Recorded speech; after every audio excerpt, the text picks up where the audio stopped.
ইমান বড় দামি সম্পদ। বর্তমানে মানুষ আমলের ব্যাপারে যতটুকু তৎপর, ইমানের ব্যাপারে ততটুকু তৎপর নয়। ইমান আমার কোন স্তরে আছে আমি এই বিষয়ে কোনো কথা ভ্রুক্ষেপ করি, কিন্তু আমল কখনো শয়তানের ধোঁকায় পড়ে ছেড়ে দিই, আবার কখনো কখনো আমল মশগুল করি। এই অবস্থা আমাদের হয় এবং কখনো কখনো এই আমলের কারণে কান্নাকাটি করে আবার আমল করার নতুন করে চেষ্টা করি। এই অবস্থা আমাদের হয়, কিন্তু ইমানের কি হালত, আমার ইমান কি আছে কি নাই, কোন কাজের দ্বারা আমার ইমান নষ্ট হচ্ছে, এই বিষয় সম্পর্কে আমাদের কোনো প্রকার সচেতনতা নাই। অথচ আমলের চেয়েও ইমানের গুরুত্ব বেশি। কিভাবে গুরুত্ব বেশি? সংক্ষেপ উদাহরণ, একজন মানুষের রূপ ছাড়া তার দেহটা যেমন মূল্যহীন, ইমান ছাড়া আমল ঠিক এভাবে মূল্যহীন। আর সহজ ভাষায় বললে কাফের, ইহুদি, নাসারা, খ্রিস্টান, বিধর্মীরা এরা যদি আমাদের মতো এসে যদি একটা লেবাস পরে মসজিদে এসে নামাজ পড়ে, এদের নামাজে যেমন কোনো প্রকার মূল্যায়ন আল্লাহর কাছে থাকবে না, ঠিক ইমান ছাড়া শুধু আমলে এমনিভাবে কোনো মূল্য থাকবে না।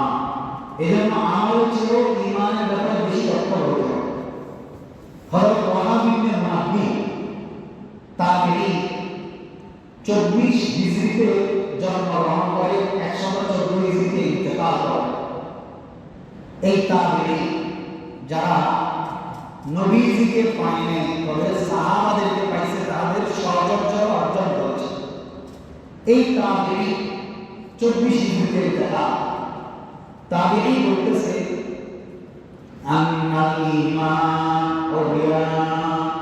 ওয়া লিবাসুহু আত-তাকওয়া ওয়া যিনাতুহু আল-হায়া। নিশ্চয় ঈমান বস্ত্রহীন, তথা একজন মানুষের শরীরে যেমনি কোনো পোশাক না থাকলে তাকে বস্ত্রহীন বলা হয়, ঠিক ঈমান বস্ত্রহীন। মানুষ যেমন শরীরকে ঢাকার জন্য পোশাক পরিধান করে, ঈমানকে ঢাকার জন্য একটা পোশাক আছে, তার নাম হচ্ছে তাকওয়া। ওয়া লিবাসুহু আত-তাকওয়া। আর শুধু পোশাক পরলেই হয় না, মানুষ পোশাকের মধ্যে সৌন্দর্যতা অর্জন করে। কে কার চেয়ে একটু দামি পোশাক পরতে পারে, এটা মানুষ খুবই লক্ষ্য করে।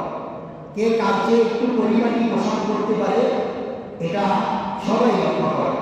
ঠিক ঈমানের একটা সৌন্দর্য আছে, তার নাম হলো আল-হায়া, লজ্জাশীলতা। খুবই গুরুত্বপূর্ণ তিনটা কথা।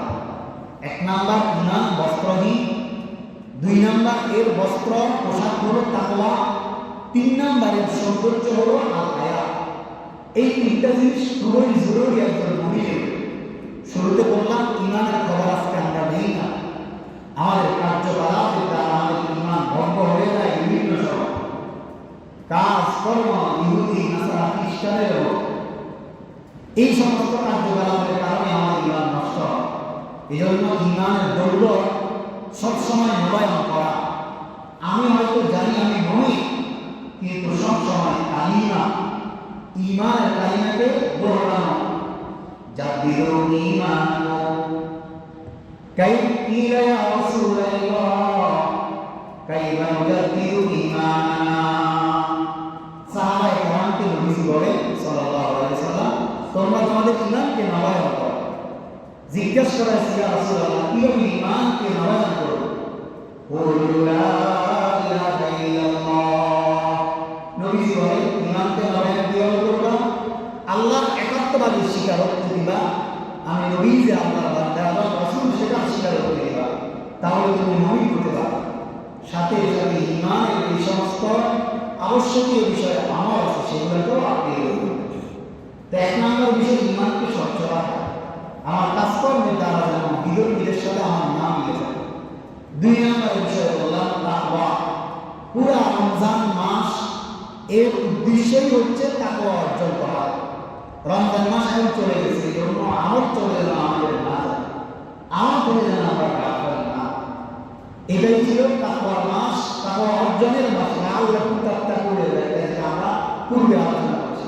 3 নম্বর বিষয় যেটা হায়া, লজ্জাশীলতা। রমজানের পূর্বে আমি এই বিষয়ে বিস্তারিত আলোচনা করতেছিলাম। ইসলামে হায়া বা লজ্জা কাকে বলে, এই প্রসঙ্গে বিস্তারিত আলোচনা করতে গিয়ে হায়ার সংজ্ঞা বলেছিলাম। হায়া কাকে বলে? হায়া এমন সমগ্র একটি বস্তুকে, বিষয়কে, যে কাজ, যে হায়ার দ্বারা মানুষ ভালো কাজের প্রতি উদ্বুদ্ধ হয় আর খারাপ কাজ থেকে বিরত থাকে, এটাকে বলে হায়া। এর হায়াটাকে আমি প্রকার ভেদে আলোচনা করতেছিলাম। 1 নম্বর বলেছিলাম আল্লাহকে হায়া করা, আল্লাহকে লজ্জা করা। এটার 1 নম্বর স্তরের কথা বললাম। এই হায়াকে সামনে রেখে আমি সূরা ফুসসিলাতে 40 নম্বর আয়াত তেলাওয়াত করেছি।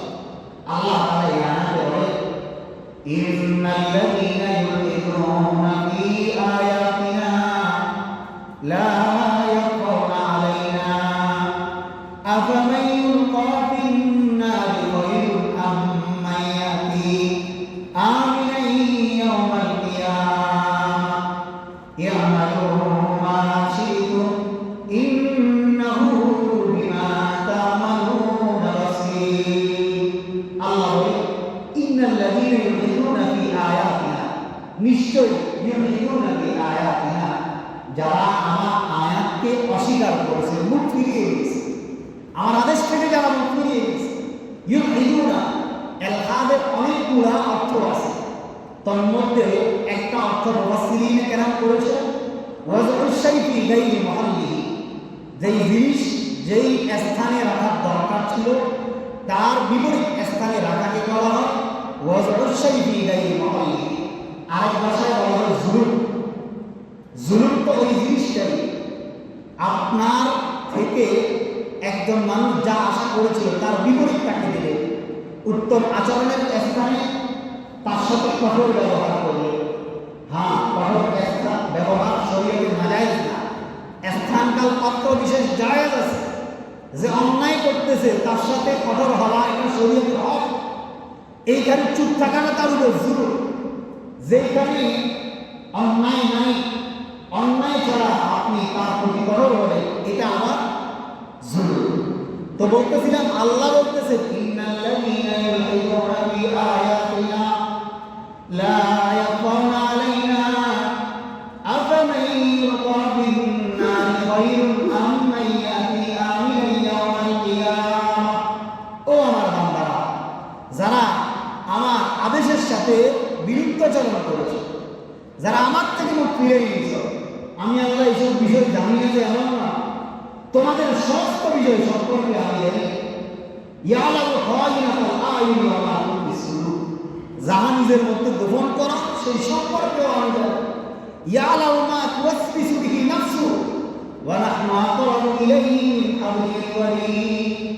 আল্লাহ বলেন, তোমাদের শাহাদাতের চাইতেও আমি তোমাদের অনেক নিকট, অন্তরের ভিতরে যা গোপন করা সেই সম্পর্ক আমি জানি। তো আল্লাহ বলতেছে, তোমরা কি এটা পছন্দ করো? জাহান্নামে পতিত হওয়া খায়র, এটাকে উত্তম মনে করো।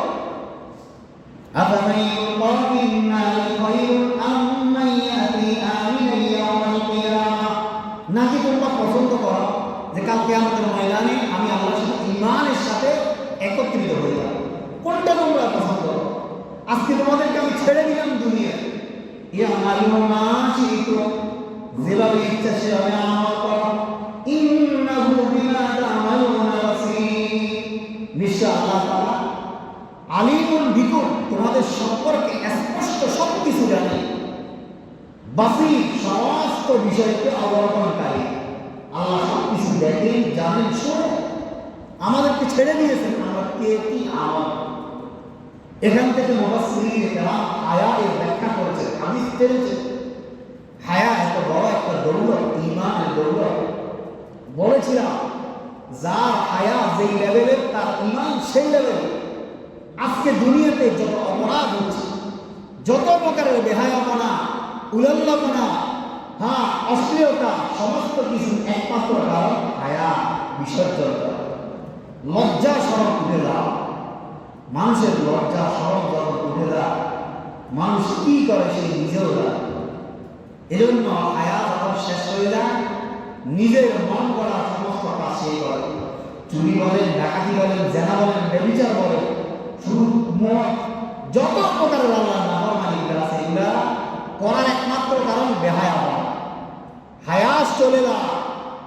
মদ যারা পান করে এরা এই কথাটা স্পষ্ট বুঝে নেন, কাল কিয়ামতের ময়দানে জান্নাতে আপনাদের জন্য আল্লাহর পক্ষ থেকে স্পেশাল এই মদ, আখিরাতের যেটা ছিল আপনাদের জন্য জায়েজ, এটা হারাম করে দিচ্ছে এই দুনিয়ায়। এজন্য এ কাজ থেকে আমাদের বিরত থাকতে হবে। যারা চুরি করে, চোরদের জন্য আল্লাহ রিজিক রেখেছেন, চুরি করে ওটাকে নিজে আগে নিয়ে আসছেন, এই জন্য সেটা হারাম। ঠিক ডাকাতদের একই কাজ। আজকে দেখেন সমাজে যে বেহায়া হচ্ছে, কিছুদিন আগে পয়লা বৈশাখ নিয়ে, এই পয়লা বৈশাখী ইতিহাস যদি জানতে যাই, আমি আমার বিষয়বস্তুকে হারাবো। এই জন্য এর শুধু ফলাফলটা বলি, নারী পুরুষ একসাথে অবাধ মেলামেশা করা, ওই যে লিটনের ক্লাবে যাওয়া, বিভিন্ন হোটেলে যাওয়া, দেখতেছেন এগুলোর ফলাফল পত্রিকার মধ্যে গেল একসাথে, এরপরে একজন বুড়ো লাশ হয়ে গিয়ে আসতেছে। এটার একমাত্র কারণ বেহায়া হওয়া। মানুষ যখন নিজের আকলকে বিসর্জন দেয়, হায়াকে বিসর্জন দেয়, তখন সে শরীয়তে উঠতে চলে বলে। রমজান মাসে আপনারা দেখছেন না, উৎসব পালন করেছে না ভার্সিটি ছাত্ররা, বড় আশ্চর্য লাগছে। ঈদের সময়, বন্ধের সময় ভার্সিটি থেকে বাড়িতে না গিয়ে এই বেহায়াপনাকে উদযাপন করার জন্য ভার্সিটিতে রয়েছে। তারা কেমন মা বাবা ছেলে সন্তানকে এভাবে রেখেছে। এই জন্য ছেলে সন্তান ছোট থাকা অবস্থায় হায়া শিখা, লজ্জা শিখা, ছোট বাচ্চা তাকেও উলঙ্গ রাখবেন না। পোশাক পরা তাকে শিখান, এটা বেহায়াপনা, এটা অন্যায়, এটা আল্লাহর নিকট অপছন্দনীয়। এই বিষয়গুলো যদি আমি শিখাইতে পারি, আমার বাচ্চা একসময় নেককার সন্তান হিসাবে হবে। عن انس رضي الله تعالى عنه قال قال رسول الله صلى الله عليه وسلم لو كان الفحش في شيء الا شاء فنسيب مالك رضي الله عنه করেন নবীজি সাল্লাল্লাহু আলাইহি ওয়াসাল্লাম ইরশাদ করেছেন, লাউ কানা আল-ফুহশ ফি শাইইন, কোন বেহায়াপনা, উলঙ্গপনা, এগুলো যদি কোনো বস্তুর মধ্যে সংযুক্ত হয়ে যায়, ইল্লা শাআ, ওই বস্তুকে ত্রুটিযুক্ত করে ছেড়ে দেয়। যে বস্তুর মধ্যে বেহায়াপনা যুক্ত হয়, সেটার মধ্যে আর ত্রুটি মুক্ত থাকে না, বরং ত্রুটিযুক্ত হয়ে যায়। ওমা কানা হায়াউ ফি শাইইন ইল্লা শাআ, এবং যেই বস্তুর মধ্যে হায়া, লজ্জা শরম যুক্ত হয়, সেটা সৌন্দর্য মণ্ডিত। যেমনিভাবে বললাম, ইমানের জন্য পোশাক পরে তাকওয়া, আর এর সৌন্দর্য হলো হায়া, লজ্জাশীলতা খুবই জরুরি বিষয়। বেহায়াপনার কারণে আজকে যখন কোনো ইসলামের কথা বলা হয়, তখন বলে যেখানে সেখানে ইসলাম কেন টানে আপনার, যেখানে সেখানে কেন ইসলামকে দেখে, ইসলামের বাইরে চিন্তা করা যায় না? না যায় না। আমি যদি মুসলমান হয়ে থাকি, ইসলামের বাইরে চিন্তা করানোর সুযোগ এই। আর এক হাদিসের মধ্যে আছে, হুজুর আকরাম সাল্লাল্লাহু আলাইহি ওয়াসাল্লাম ইরশাদ করেন, লাউ কানা হায়াউ রাজুলান লাকানা রাজুলান সালিহান।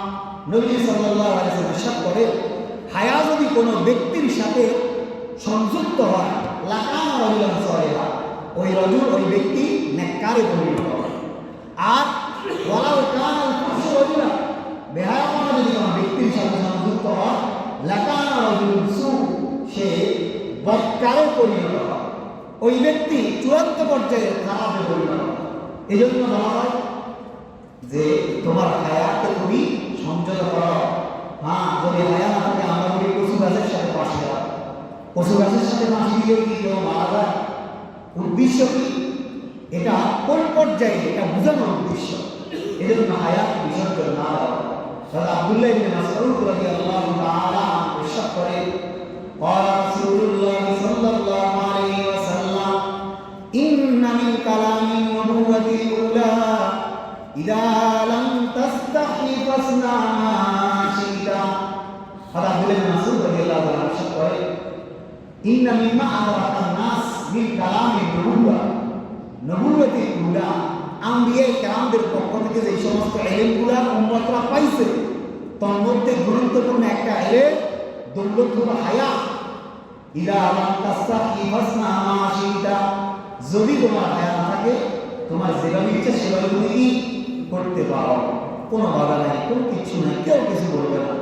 সারা দুনিয়ার যে পরিস্থিতি আজকে আজাদ গজবের কারণে আমাদের নাফরমান বিভিন্ন জায়গায় দেখে, প্রথম আলোর মধ্যে পত্রিকার মধ্যে দেখছে প্রায় সম্ভবত 114টা মানুষ ইন্তেকাল করেছে এই ঈদের সময় থেকে আজ পর্যন্ত, গতকাল থেকে। চিন্তা করে দেখেন কত মানুষ মারা যাচ্ছে, এক একজনের মৃত্যু কত ভয়ঙ্কর, গাড়ি অ্যাক্সিডেন্টের মৃত্যু। 2 দিন আগে আমাদের এখানে একজন মারা গেছে। এই সমস্ত বিষয়গুলো আল্লাহর পক্ষ থেকে আযাব ও গজব। আমাদের দেশে গরম ছিল না, এত গরম মানুষ দেখে নাই। হাদিসের মধ্যে আছে ইন্না মিন শিদ্দাতিল হাররি মিন ফাইহি জাহান্নাম, জাহান্নাম আল্লাহর কাছ থেকে অনুমতি নিয়েছেন 2টা শ্বাসের, কারণ জাহান্নাম এত উত্তপ্ত। আল্লাহর কাছে বলেন যে হে আল্লাহ, আমার কিছু অংশকে খেয়ে ফেলতেছে, এমন অবস্থা, এত উত্তপ্ত জাহান্নাম। এই জন্য সে আল্লাহর কাছে দুনিয়াতে শ্বাসের অনুমতি দিয়েছে। 2টা শ্বাস হাদিসের মধ্যে আছে, 2টা শ্বাস জাহান্নাম ফেলে দুনিয়াতে। যখন একটা শ্বাস ফেলে তখন অতিরিক্ত ঠান্ডা পড়ে, আবার আরেকটা শ্বাস যখন ফেলে অতিরিক্ত গরম পড়ে। মিডিল ইস্টে যে গরম ছিল বর্তমান বাংলাদেশের মানুষ সেইগুলো করতেছে। এগুলো কেন? নিজেদের নাফরমানির কারণে। আমরা এমন পর্যায়ে পৌঁছে গেছি আজকে নাফরমানিতে, আমার মাঝে মাঝে খুব আফসোস হয়, নামাজ পড়ে না মানুষ জানে বুঝে সব কিছু ঠিক আছে, আকল ঠিক আছে, এরপরে নামাজ পড়তে লাগে। মসজিদগুলো শূন্য, মুসল্লি শূন্য, ফজরের সময় মুসল্লি দেখি না। আমরা তো মসজিদে নামাজ পড়ি, ফজরের সময় মুসল্লি দেখি না। ঘরকে ঘর, মানুষকে মানুষ ভর্তি, ঘর দরজা খুলে যে একজন মানুষ পুরুষ বের হবে অবস্থা নাই। কেন আমার এত উদাসীনতা কেন আছে? কি কারণে? আল্লাহর আদেশের ব্যাপারে, ইসলামের ব্যাপারে এত উদাসীনতা কে দিল? উদাসীনতা আমাদেরকে এমন পর্যায়ে পৌঁছাইতেছে যে আল্লাহর আদেশ মানার ক্ষেত্রে আমরা উদাসীনতাকে প্রকাশ করি। এই করবো আর কি, করতেছি আর কি, ইসলামের পর্দা মানবো আর কি, এই মানতেছি আর কি, সরকারের কি ইসলামকে বোঝা লাগে, এই মানসিকতা আমাদের মধ্যে আছে, তৈরি হচ্ছে। নিজন নির্বাচন বিরত থাকা। হযরত শুআবা ইবনে হাজ্জাজ তাবিঈ 85 হিজরিতে ওনার জন্ম। ইমামে আযমের আবু রাহমাতুল্লাহ 5 বছর পরে জন্ম, ইন্তেকাল 160 হিজরিতে। এই হাদিসের ব্যাখ্যা লিখতে গিয়ে লেখা হয় শুআবা ইবনে হাজ্জাজ তাবিঈ 160 হিজরিতে ইন্তেকাল। তিনি ওনার জামানার আমিরুল মুমিনিন ফিল হাদিস ছিলেন। উনি সাওয়ারিতে চড়ে যাচ্ছেন রাস্তা দিয়ে, তৎকালীন একজন ডাকাত ছিল যার নাম ছিল আব্দুল্লাহ। এ ছিল অনেক বেহায়া। এই আব্দুল্লাহ মানুষকে খুব কষ্ট দিত। একদিন শুআবা ইবনে হাজ্জাজকে, আমি গ্রহণযোগ্য কিতাব থেকে বলতেছি, আমি ঘটনা বলি না, সময় চলে যাবে, বলতেছি এখান থেকে শিক্ষণীয় বিষয় আছে। এই আব্দুল্লাহ একদিন এভাবে রাস্তার মধ্যে হযরত শুআবা ইবনে হাজ্জাজ, যিনি হাদিসের জগতে পাণ্ডিত্য অর্জন করেছেন, অনেক বড় ব্যক্তি ছিলেন এই শুআবা ইবনে হাজ্জাজ, তাকে থামিয়ে দেয়। শুআবা ইবনে হাজ্জাজ বুঝে গেছে এই দুষ্ট লোক আমার কোনো ক্ষতি করতে পারে, উনি আছেন ভয়ের মধ্যে। শুআবা ইবনে হাজ্জাজকে থামানোর পর এই আব্দুল্লাহ বলতেছে, আপনি আমাকে একটা হাদিস শোনান। হযরত শুআবা ইবনে হাজ্জাজ বলেন, রাস্তার মধ্যে তো হাদিস শোনানোর জায়গা, হাদিস শোনাতে হলে তুমি আমার হাদিসের দরজে আসো। হাদিসের দরজে আসবে, সুগম নিয়ে আসবে, গোসল করে আসবে। এটাই হচ্ছে নবীজির হাদিস শিখার মাধ্যম। হাদিস কার থেকে শিখতেছি? অনলাইন থেকে। কেন? ওলামায়ে কেরামের সাথে ঝগড়া করার জন্য। মোবাইলের অ্যাপসের মধ্যে হাদিস শিখে আর আলেমদের সাথে ঝগড়া করা, এটাই হচ্ছে আজকের চরিত্র। হাদিস শিখতে মানায়, শিখে নিজে জানা, ঝগড়া নিয়ে না কি করবেন না, ইসলামকে শিখবেন। আজকে অনেক মানুষ ঝগড়ার নিয়তে শুরু কি করে, হাদিস শিখে কোরআন শিখে, এটা হারাম, স্পষ্ট হাদিসের মধ্যে নিষেধ করা। তো শুআবা ইবনে হাজ্জাজ বলেন, হাদিস শুনতে বলে একটা সিস্টেম আছে, ওই সিস্টেমে তুমি আসো। আব্দুল্লাহ বলেন, না, আমাকে এখানেই হাদিস শোনাতে হবে? সবাই যেন হাজ্জাজ উনি ভয়ে চিন্তা করলেন যে যদি তার কথা না মানা হয় সেদিন আমার পান নিয়ে যায়, একটু ভয় আছে, এই জন্য তাকে একটা হাদিস শোনায়। কোন হাদিস? উনি এই হাদিসটাই শোনান, ইজা আত্মাস্তাহি ফাসনাআ আশিকা। ধারাবাহিক সনদ বর্ণনা করার পর সূত্র অমুক থেকে অমুক, তিনি নবীর থেকে এভাবে বর্ণনা করে যে ইজা আত্মাস্তাহি ফাসনাআ আশিকা, যদি তোমার হায়াকে তুমি বিসর্জন দাও, লজ্জাকে বিসর্জন দাও, তাহলে তোমার যাহা ইচ্ছা তুমি তাহাই করিতে পারো। এই কথাটা সবাই হাজ্জাজের এই হাদিসটা তার অন্তরে গিয়ে পড়ে। সবাই হাজ্জাজ সে ভাবতেছিল যেন নবী সাল্লাল্লাহু আলাইহি ওয়াসাল্লাম তাকে ধরে বলতেছে, আব্দুল্লাহ যদি তোমার লজ্জা না থাকে তোমার যাহা ইচ্ছা তাহা করতে পারো। তার দিলের মধ্যে নড়ে উঠে পরিবর্তন হওয়ার চিন্তা আসে, সে পরিবর্তন হয়। সিয়াসিত্তার যত কিতাব আছে, 6 কিতাব বড় বড়, বুখারী, মুসলিম, তিরমিজি, আবু দাউদ, নাসাঈ, ইবনে মাজাহ, এর 6 কিতাবের মধ্যে এই আব্দুল্লাহ যাকে মাসলামা ইবনে কানাবি বলা হয়, কানাবি আনিল কানাবি এই বর্ণনা অনেক পুরানো থেকে আছে। বিশেষ করে তার বিশিষ্ট ছাত্র ইমাম আবু দাউদ শরীফ যিনি লিখছেন উনি হচ্ছেন এই মাসলামা কানাবির ছাত্র, তারই ছাত্র। দেখেন কত পরিবর্তন হয়েছে এই হাদিস থেকে, এখান থেকে বুঝে নেই তার চরিত্র পরিবর্তন হওয়ার পিছনে কারণ নবীজির হাদিস, কোরআন হাদিস আজকে শোনার পরে আমাদের দিল কেন পরিবর্তন হয়। 1 নম্বর কারণ আমলের নিয়তে শুনি না, 2 নম্বর শোনার পরে আমলের নিয়ত করি না, নিজেকে পরিশুদ্ধ করার নিয়ত করি না, এই জন্য আমাদের অন্তরে কোনো পরিবর্তন নেই, আমাদের অবস্থার কোনো পরিবর্তন নেই। আরেক হাদিসের মধ্যে আছে রাসূলুল্লাহ সাল্লাল্লাহু আলাইহি ওয়াসাল্লাম যে সবচেয়ে উত্তম চরিত্র আহসানু আখলাক, যার চরিত্র উত্তম। আর আমাদের নবী সাল্লাল্লাহু আলাইহি ওয়াসাল্লামের চরিত্র সবচেয়ে উত্তম ছিল, এই কথার মধ্যে কোনো সন্দেহ নাই। কারণ এর সার্টিফিকেট স্বয়ং আল্লাহ কোরআনের মধ্যে দিয়েছে, লাকাদ কানা লাকুম ফি রাসূলিল্লাহি উসওয়াতুন হাসানাহ। আল্লাহ বলেন সবচেয়ে উত্তম চরিত্র অধিকারী আমার নবী। আসেন একটু হাদিসের কিতাব থেকে আমার নবীর কেমন চরিত্র ছিল সেটা একটু বুঝি। عن ابي سعيد الخدري رضي الله تعالى عنه قال كان رسول الله صلى الله عليه وسلم اشد حياء من العذراء في خدرها فاذا كرهه شيء عرفناه في وجهه। ابي سعيد الخدري رضي الله تعالى عنه বর্ণনা করে আমাদের নবী সাল্লাল্লাহু আলাইহি ওয়াসাল্লামের হায়া কেমন ছিল। আসাদা হায়া মিনাল আযরাই খিলিয়া, নবীজির হায়া লজ্জা এটা তার চেহারায় ফুটে উঠত। কেমন? মিনাল আযরাই খিলিয়া, একটা কুমারী অন্তর্বাসপূর্ণ যে ঘরের মধ্যে আবদ্ধ থাকে, এই কুমারী মেয়ের হায়া কেমন থাকে আপনারা বলেন? অনেক লজ্জাবতী হয় কুমারী মেয়েগুলো, কি হয় অনেক লজ্জাবতী হয়, সবার সামনে যায় না। বিবাহের আগ মুহূর্ত মেয়েদের চরিত্র কেমন থাকা উচিত নবীজির হাদিস থেকেও বোঝা যায়। আজকালকার মেয়েরা কি বলা, মোবাইল আমাদের চরিত্রগুলোকে একেবারেই নষ্ট করে দিচ্ছে।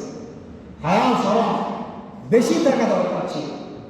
ঘরে ঘরের পরিস্থিতি চিত্র সম্পর্কে আমার চেয়ে আপনারা ভালো লাগে, প্রত্যেকের ঘর সম্পর্কে প্রত্যেকের প্রত্যেকেই ভালো লাগে। নবী সাল্লাল্লাহু আলাইহি ওয়াসাল্লামের হায়া কেমন ছিল? আবু সাঈদ খুদরি বলে একটা কুমারী মেয়ে অন্তর্বাসপূর্ণ যে ঘরে থাকে, ওই কুমারী মেয়ের হায়া যেমন ছিল আমার নবীর হায়া তার চেয়ে আসাত্তা হায়া তার চেয়ে অধিক গুণে বেশি ছিল। আর আমার নবীর হায়া চেহারার মধ্যে দেখা যায়, ফাইদা কারিহাহু শাইউন আরাফনাহু ফি ওয়াজহি। নবীর হায়া কেমন ছিল? বলে নবীর হায়া এমন ছিল যখন তিনি কোনো বিষয়ে লজ্জা করতে, কোনো বিষয় অপছন্দ করতেন, সেটা তেনার চেহারায় ফুটে উঠত। এটা ছিল নবীর চরিত্র। কোনো বিষয় অপছন্দ করলে চেহারা দেখা যায়। এই হাদিস থেকে আরেকটা বিষয়, আমাদের বর্তমান চরিত্র কেমন? আমরা অনেক সময় এমন যে সামনে এক ধরনের পিছিয়ে আরেক ধরনের।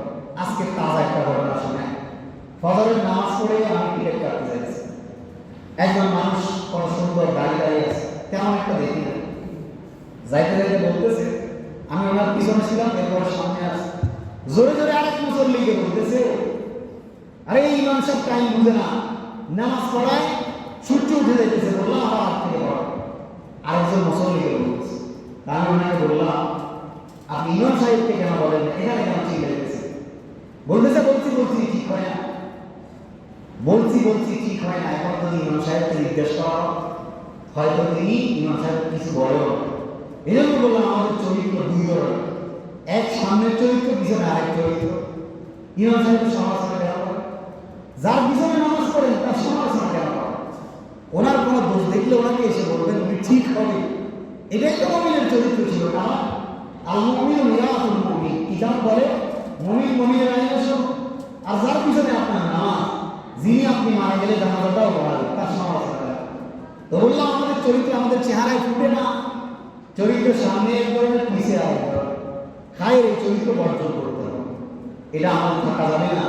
নবীর চরিত্র কেমন ছিল কোরআনের আয়াত সূরা আহজাবের 53 নম্বর আয়াতে আছে, বিস্তারিত বর্ণনা। আল্লাহ বলে ইয়া আইয়ুহাল্লাযীনা আমানু লা তাদখুলু বুয়ুতান নাবী ইল্লা আন ইউযানা লাকুম ইলা তাআম গায়রা নাযিরিনা ইনাহু ওয়ালাকিন ইযা দুঈতুম ফাদখুলু ফাইযা তা'ইমতুম ফান্তাশিরু ওয়া লা মুস্তা'নিসিনা লি'হাদীস ইন্না যালিকুম কানা ইউযিন নাবিয়্যা ফায়াস্তাহয়ী মিনকুম।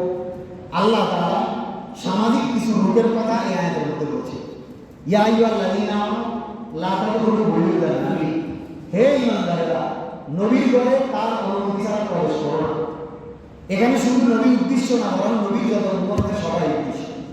আয়াতের অর্থ দেখো, লা তাদখুলু বুয়ুতান নাবী ইল্লা আন ইউযানা লাকুম, তবে যদি অনুমতি থাকে তখন। এই আয়াতটা এর শানে নজুল হলো হুজুর আকরাম সাল্লাল্লাহু আলাইহি ওয়াসাল্লাম যখন যায়নাব বিনতে জাহাশকে বিবাহ করে, বিবাহের সময়ের অবস্থা তিনি তার সাহাবীকে বলতেছিলেন পরিবার জন্য মানুষকে ডাকা। সম্ভবত আনাস রাদিয়াল্লাহু আনহু বলছেন যে সাহাবীদেরকে অলিমার জন্য ডাকা। কার ঘরে খাওয়ার জন্য? নবীর ঘরে নাকি যায়নাব বিনতে জাহাশের ঘরে? নবীর ঘরে খাওয়া। বর্তমানে আমরা অলিমা বলতে কাকে বুঝি? ওই যে মেয়েদের ঘরে বৌভাত না যেটা খাই, এটা আমাদের কালচার হয়ে গেছে, ঠিক না? মেয়েদের গার্ডিয়ানদেরকে কষ্ট দেওয়া যায় না, মুরব্বীদেরকে মানাইতে পারে। এই সমস্যাটা মুরব্বীদের, বর্তমানে ইয়াং জেনারেশন যারা তারা বুঝে, কিন্তু আমাদের এই মুরব্বীরা বুঝে না, মা বাবারা বুঝে না, না মেয়েদের বাড়িতে খাইতেই হবে। এই সমস্যাটা মুরব্বীদের বেশি। এই জন্য আপনাদেরকে বলতেছি এটার সাপোর্ট করবেন, এটা ঠিক না, জায়েজ নাই। তাহলে চাপাই দেওয়া অলিমা বলতে ছেলের বাড়িতে যেটা খাবার সেটাই আপনি পরে অন্য সময় যান খান, কোনো সমস্যা নেই। 10 জন মেহমান নিয়ে গেলে কি তা আপনাকে মেহমানদের করাই হবে? অবশ্যই করা, কিন্তু এই অসুস্থ কালচার থেকে আমরা বেরিয়ে পারতেছি। তো নবী সাল্লাল্লাহু আলাইহি ওয়াসাল্লাম এই আয়াতের মধ্যে যেটা বুঝাইতেছে, তিনি যায়নাব বিনতে জাহাশকে বিবাহ করার সময় অলিমার পর ওনাদেরকে খাওয়ানোর জন্য সাহাবায়ে কেরামকে ডাকছে, তারা বড় বড় এসে খেয়ে যাচ্ছে। কিন্তু 3 জন ব্যক্তি তারা খাওয়ার পরে বসে বসে গল্প করতেছে। এখানে আয়াতে বলতেছে ইল্লা আন ইউযানা লাকুম ইলা তাআম, যদি তোমাদেরকে খাওয়ার জন্য ডাকা হয় তথা দাওয়াত দেওয়া হয়। গায়রা নাযিরিনা ইনাহু ওয়ালাকিন ইযা দুঈতুম, একটা হচ্ছে খাওয়ার জন্য অপেক্ষা না করা, ডাকছেন যখন খাবার হয় তখন যাওয়া। এখান থেকে একটা মাসআলা ফুকাহায়ে কেরাম লিখছেন যে কেউ যদি দাওয়াত দেয়, তার ঘরের পরিস্থিতিটা যদি এমন হয় যে আপনি দাওয়াত দাঁড়া, লম্বা সময় সেখানে থাকার দ্বারা মেজবানদের কষ্ট, সেখানে আগে অতিরিক্ত আগ সময়ে সেখানে গিয়ে বসে থাকবেন না। সাথে সাথে ওয়ালাকিন ইযা দুঈতুম ফাইযা তুঈতুম ফান্তাশিরু ওয়া লা মুস্তা'নিসিনা লিহাদিস, এরপরে খাবারের পরে দীর্ঘ সময় বসে বসে গল্প করা যাবে না। এটাও মেজবানদের জন্য কষ্ট হয়। তার বিশাল অট্টালিকা আছে, জায়গা আছে, আপনি বসে থাকলেও ওনার কষ্ট হবে, সেখানে বসে থাকেন, সমস্যা। বাকি আদর হচ্ছে খাবার শেষ দীর্ঘ আলোচনায় লিপ্ত না হওয়া। ফাইদা তুঈতুম, যখন খাবার শেষ হয়ে যায় ফান্তাশিরু, চলে যাও বেরিয়ে যাও, ওয়া লা মুস্তা'নিসিনা লিহাদিস, বিভিন্ন ধরনের আলাপচারিতা লিপ্ত হবে না। কারণ আয়াত তো নবী সাল্লাল্লাহু আলাইহি ওয়াসাল্লামের উপর নাযিল হয়েছে, ওনাকে উদ্দেশ্য করে এখানে বলা হয়েছে ইন্না যালিকুম কানা ইউযিন নাবী, ওই 3 জন ব্যক্তি বাহির হয়েছে না। ঘর থেকে বের হইতেছে না, বসে রয়েছে। নবী সাল্লাল্লাহু আলাইহি সাল্লাম লজ্জায় কিছু বলতেও পারে, একবার ঘরের ভিতর ঢুকে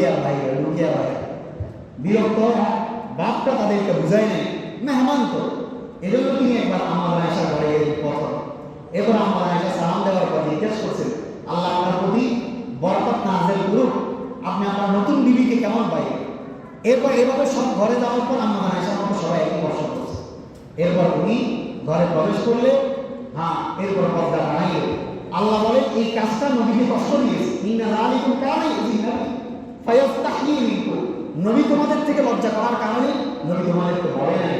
তবে আল্লাহু লা ইয়াস্তাহয়ী মিনাল হক, আল্লাহ সত্য বলতে কখনো কি করেন না, লজ্জাবোধ করেন না। এজন্য বললাম নবীজির হায়াত ছিল অনেক বেশি, আরো অনেক হাদিসের মধ্যে আছে। আরেকটা হাদিস শোনাই আপনাদের, বড় হাদিসগুলো আমাদের আয়েশা একটা হাদিসের মধ্যে আছে। আমার আয়েশা সিদ্দিকা রাদিয়াল্লাহু তাআলা বর্ণনা করে, হুজুর আকরাম সাল্লাল্লাহু আলাইহি সাল্লামের কাছে মহিলারা মাসআলা জানতে আসতো। মেন্স সম্পর্কে একজন মহিলা মাসআলা জানতে আসে। মাসআলা জানতে আসার পর সে নবীজিকে বলে, ইয়া রাসূলুল্লাহ, মেন্স থেকে পবিত্র হওয়ার মাধ্যম কি? আমাদের নবী কত শালীন ছিলেন, তিনার ভাষা কত শালীন ছিল, হাদিস থেকে শব্দ দিলেন, খুবই ইসলাম মিন মিসকি ফাতাহরি বিহা। নবীজি বলে মিসকের একটা কাপড়কে, সুগন্ধিযুক্ত কাপড়কে না, এবং এর মাধ্যমে তুমি পবিত্র হওয়া। সে আবার নবীজিকে প্রশ্ন করে, কাইফা আতাতাহহারু বিহা ইয়া রাসূলুল্লাহ, কিভাবে আমি পবিত্র হব?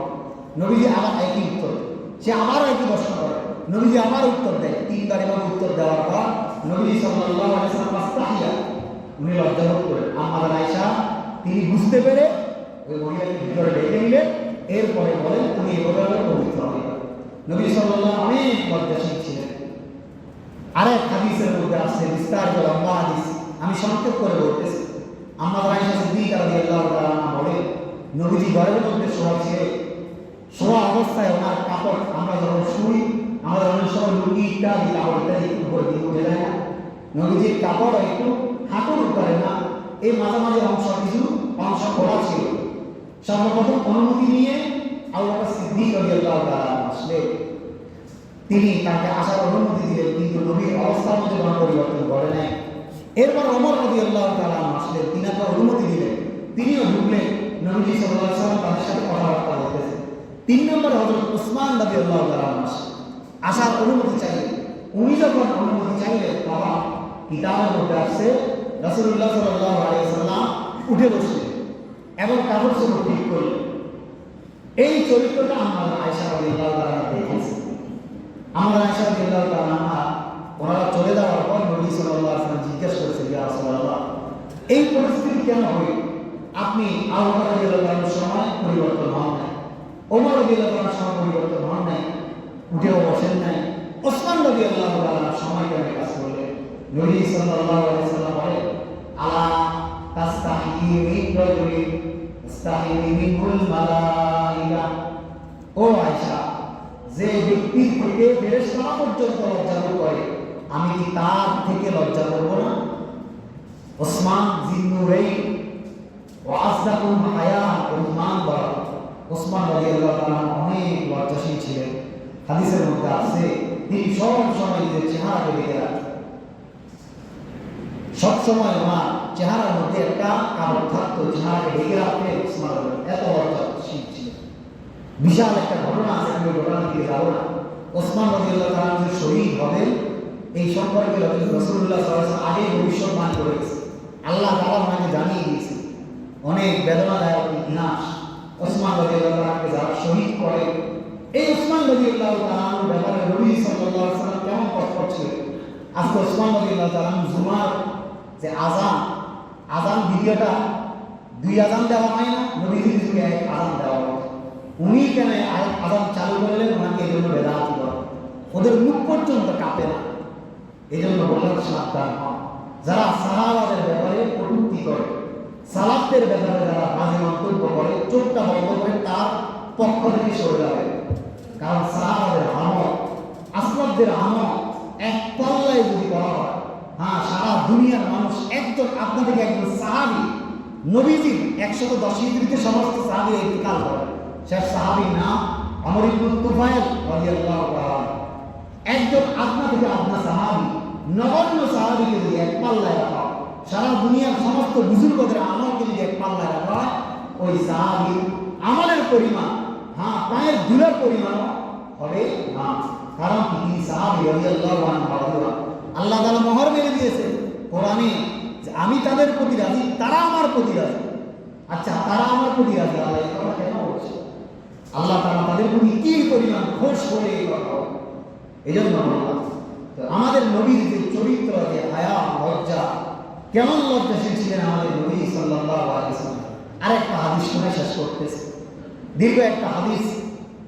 রেফাআ আল-কারজি রাদিয়াল্লাহু তাআলা তিনি একজন মহিলাকে বিবাহ করার পর আবার ওই মহিলাকে তালাক দিয়ে ওই মহিলা অন্য স্থানে বিবাহ। আমি শুধু সংক্ষেপে এটা বলতেছি।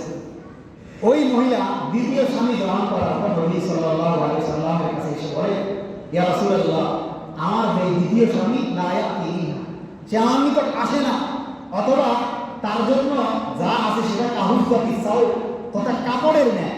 যেটা বুঝাইতে চাইছে সেটা হচ্ছে তার শরীরের যে শক্তি সেটা হচ্ছে কাপড়ের ন্যায়, এটা বুঝাইতে চাইছে।